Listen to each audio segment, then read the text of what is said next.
What's this?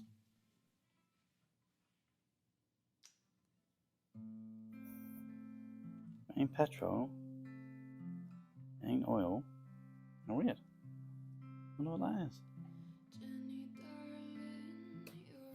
Right. I suppose I ought to get some gloves on.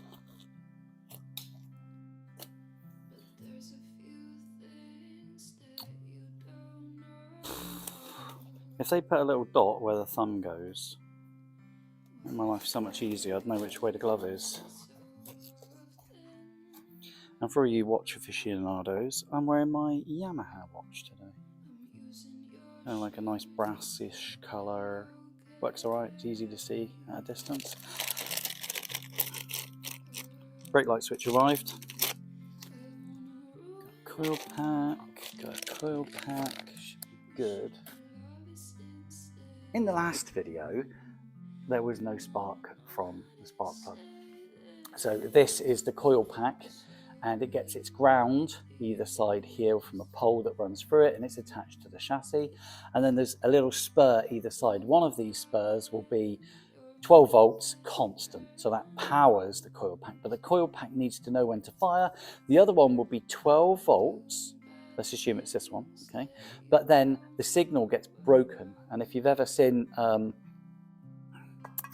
points when they break, that's the signal for it to fire, and it will go fire 1, then fire 2, in whatever sequence it's designed to do it in. So before I pull anything apart, just taking note of where the HT leads go. So they go down there.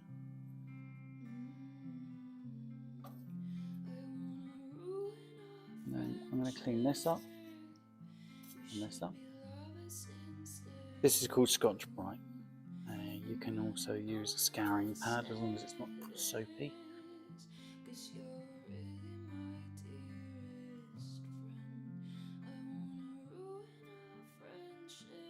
And I'm just making sure that the brand new coil pack has a nice, tidy base to sit on. Yeah, that's in some miles, isn't it? Get in there. Bit scotchy.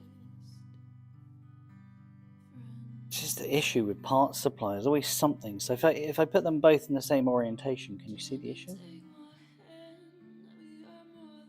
Yeah. So this one has the earths facing away. This has the earths facing down. So that can't be retrofitted to the bike. Also, there's a difference with the poles. So on the original bike, they are 10 centimeters from hole to hole. And on the new one, it is 9 centimeters. So Houston, we have a problem with parts. Great. Well, there you go. Cup of tea. And now what do we do? Start shouting at the parts supplier, "You sent me the wrong parts." First, I'm going to untrap some cables. I hate that. What I hate is this being charged like that. It goes there. Charges upside down so that it doesn't get trapped in the doors. Try teaching people. I'm going to finish my tea and then I'll show you. This is the aftermarket one. So we know the poles are 1 centimeter too short, and that's a bit of a shame really. And the orientation is wrong compared to the originals. See, the originals sit like this, and it doesn't look like we can do much. But if we were to, and I know I've got loads of wires and stuff, but assuming we mounted it there, which it doesn't even look like it fits through that hole there. Bit of a shame. You see how we're a centimetre out from where we need to be? We need to be there. I know this is a terrible video, but that's where we need to be, right? However, I noticed that this is floating. So if this can reduce by 1 centimetre, that's no problem. That's not actually attached to anything apart from the other coil pack.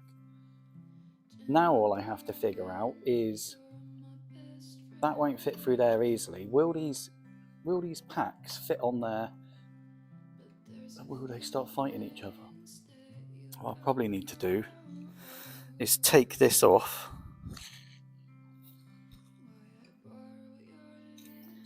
replace it with these, clean them up a bit, get this one a new washer because it went and it's not been found since, and then just see if this will sit in nicely.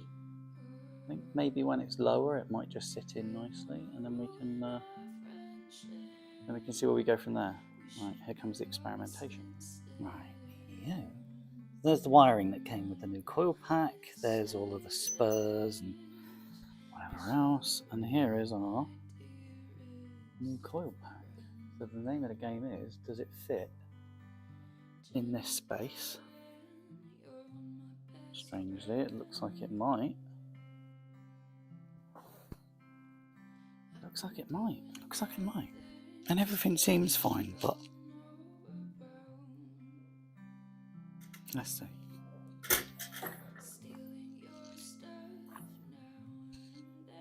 Copper. Can I have any aluminium ones?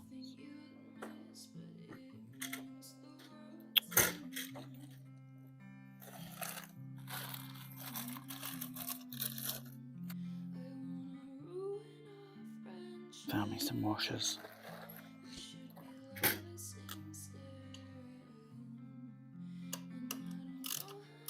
Feel better with a washer. Then I can put that lock nut underneath it. What I've done is I've threaded the H2 leads down. They're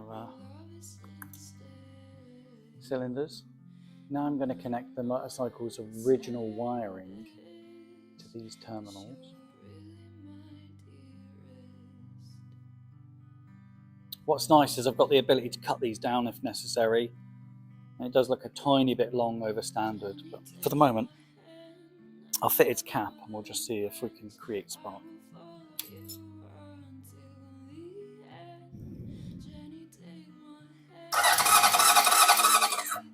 What? Nothing. You're kidding me. Ooh, what could be wrong? Problem after problem, no spark. Let's go back to basics then. Basics being, I want to see a spark from that spark plug. So, remember earlier I told you that one of these is constant and one of these is triggered. This on the outer is the trigger, and it is trigger when it becomes neutral.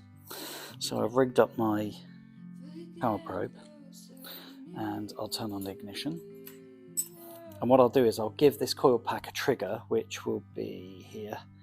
So I'm just going to tap this. This is the this is coming direct from battery negative, and I'll tap the trigger and we'll see if we get a spark. Okay, so I'm just going to tap it like so,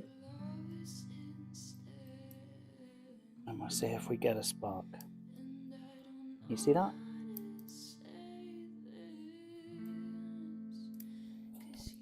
So what we're missing is the trigger that makes the coil packs fire. To be very kind, this electronic trigger has been very reliable for me. It's been very good. So I'm not sure what's happened for it to have lost its ability to command these to spark, but I think we'll look at whether it's getting power. I noticed that was dangling around. I'm not sure what that's doing. I'm going to do some investigating.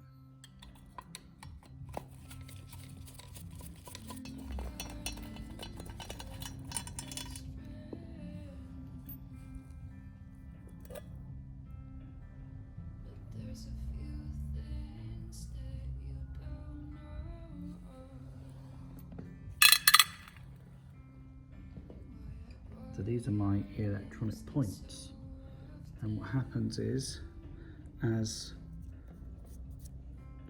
these come near these, energizes a little coil because there's power being put through them, but the coil will get energized when it gets close to this little magnet, and that sends a signal that open, open, open.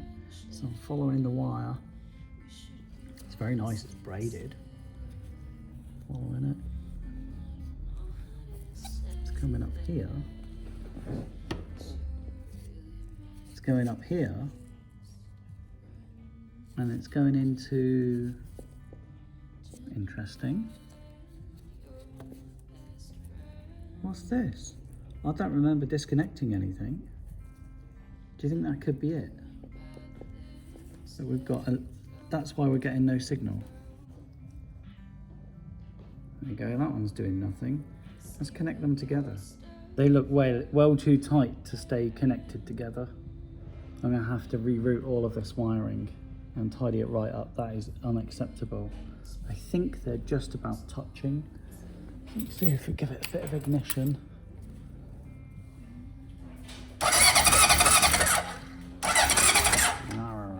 Are they not touching? They're kind of really horridly held together at the moment. So ignition back on. And do we get a spark? We do, and she wants to run. Yes, yes, yes, yes, yes. We found her spark. So everything's cool here, but in interfering with this, I found a really, really tight couple of connectors that popped out and are really difficult to put back together. There's no way I'm gonna fight this. It's just ridiculous. So I'm gonna tidy up my mess and I'll work on removing the airbox, or removing the bottom part of the airbox and rerouting these wires so there's a bit more slack and making sure that they're all beautifully connected together. We'll get the new brake switch installed, and that problem will never get me in the future, because wow, all over a little brake switch, nothing interesting is happening, and I just take the brake switch out and that was enough for it to pop them out, disconnect, and I lost spark. Oh great, isn't that incredible? You interfere with one little thing and then you find a fault that was actually, it had existed. And I've got my theory that this wire shouldn't be so tight behind the airbox, and it was just sat there taut all that time. And all it took me was, you can see I'm pretty gentle, is to disconnect that brake light switch for it to sever the connection, and I lost spark.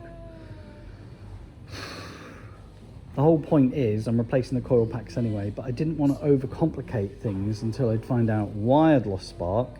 How? Now we know I can work on this area before I go forward. She actually ran. Crazy old bike. That's the first time I've ever lost spark. All right, I'll do my tidying up and stuff. I'm sure you don't want to watch that. See if I can reroute these wires. So here's the issue. The new loom that's come down, or the old loom, whichever, and that's got disconnected, but it's very, very tight. That's as far as it will go. So if anything happens here, especially when the airbox exists here, everything's pushed back. Also, I noticed the wires are running over the top of, and if you can just see it here, this is a tube which follows over the top of the airbox and goes into the top of the engine here. It's a breather. Just thought I'd show you a little bit deeper. Check it out. Look at that contraption back there. So I've disconnected this pipe carefully, because whatever that is back there, which it looks more like a junction or a filter. I don't like it. That does not seem inserted to me. I've been using pliers to push this connector back together, and you'd think the ball would go up a little bit further. If you look at other connectors, everything's in. This is still sticking out somewhat. I'm going to guess this problem has existed for a while, because I've given it another shot, and it won't take much for me to disconnect these. Motorcycles, oh, see what I mean? So rather than trying to ruin everything, opening this up a little with a pick, just teaching it what it's like to be a little bit more open. Yeah. And then we'll try reinserting and see what we get. Okay, I think we've got the desired result here. Look at that. And if you know anyone who works on classic bikes, threading that tiny little hook through, they'll tell you it's a nightmare. Well, that's not going to work. Let's wind the switch up.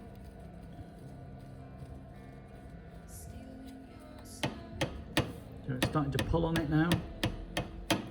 We could try that and see if that actuates the light. And rather than having to plug this in every time to test it, then rotate it and adjust it, it was easier just to plug my multimeter in at continuity. And then if I push on the lever, I get a little beep to tell me that it's creating a circuit. And that means it's adjusted. So when I plug it in, I know it's going to work. So we've got our breather pipe back on and the clip in place.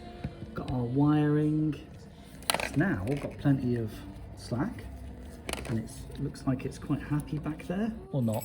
I'm just going to turn it on and get go. Whoa!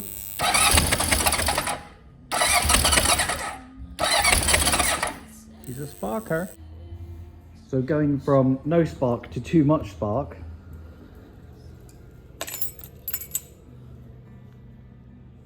And now nice and settled. And it really was one of these not plugged in properly. What can you do? Every day is a learning day. And thank you for watching this episode. I'm going to do some tidying up now. Make some progress. I'm really glad the wiring is no longer an issue back there. I think later on I'm going to adjust my cam chain tensioner.